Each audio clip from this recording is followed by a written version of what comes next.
মাত্র ১৩ বছর বয়সেই ইতিহাস গড়ে আইপিএলের নিলামে সর্বকনিষ্ঠ খেলোয়াড় হিসেবে দল পেয়েছেন ভারতের বিস্ময় বালক বৈভব সূর্যবংশী। এর আগে এত কম বয়সী ক্রিকেটার আইপিএলের দলে সুযোগ পাননি, যা এবার প্রথম।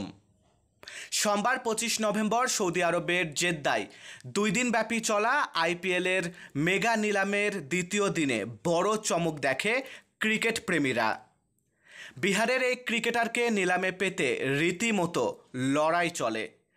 রাজস্থানের পাশাপাশি তাকে পাওয়ার জন্য লড়াইয়ে নামে দিল্লিও।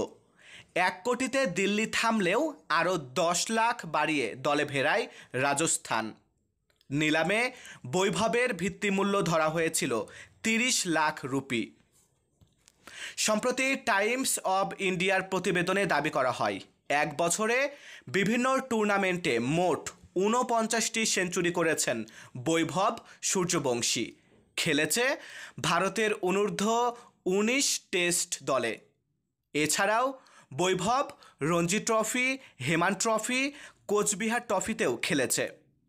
বিহারের আন্তজেলা টুর্নামেন্ট হেমান ট্রফিতে ৮ ম্যাচে ৮০০ রানের বেশি করেছিল বৈভব। এরপর ভেনু মানকর ট্রফিতে ৫ ম্যাচে করে ৪০০ রান। বিহার ক্রিকেট অ্যাসোসিয়েশন আয়োজিত রানধীর বার্মা অনূর্ধ্ব-১৯ ওয়ানডেতে ট্রিপল সেঞ্চুরিও আছে বৈভবের।